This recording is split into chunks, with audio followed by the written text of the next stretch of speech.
Welcome sa Bebang's Kitchen. Magluluto tayo ngayon ng boppies. Ito ang ating mga ingredients. Bawang or garlic, onions, chilies o siling labuyo, bay leaves o laurel, red bell pepper.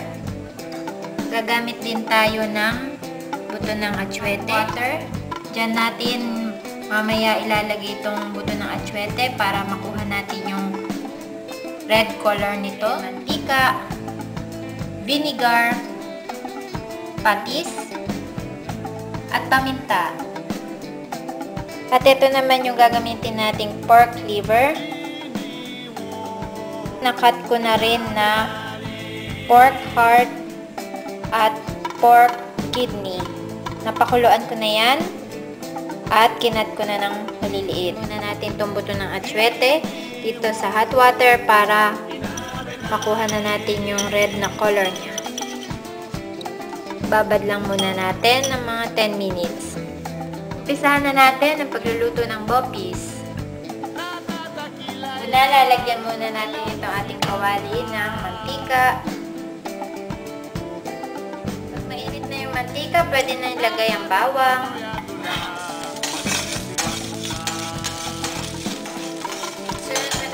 Ng onions.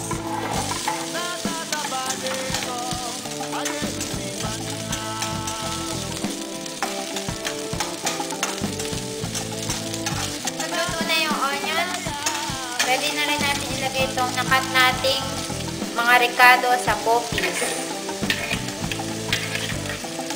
Puso ng baboy, kidney,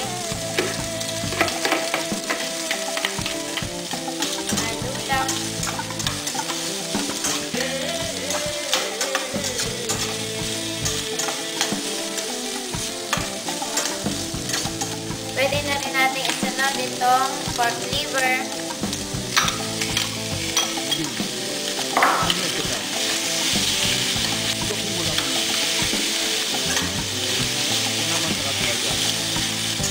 Pagkalagay ng pork liver, pwede na rin natin ilagay itong ating laurel at chilies.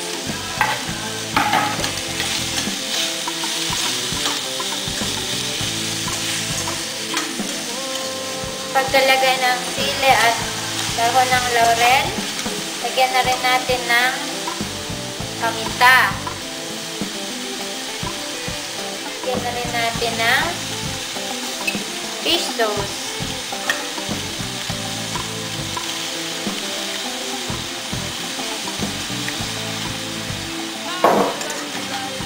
Pagkalagay ng fish sauce, lagyan na rin natin ng vinegar.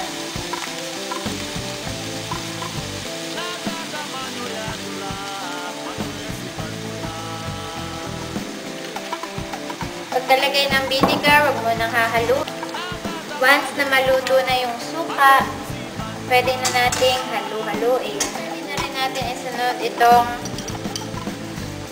pinagkulayan ng buto ng atsuete.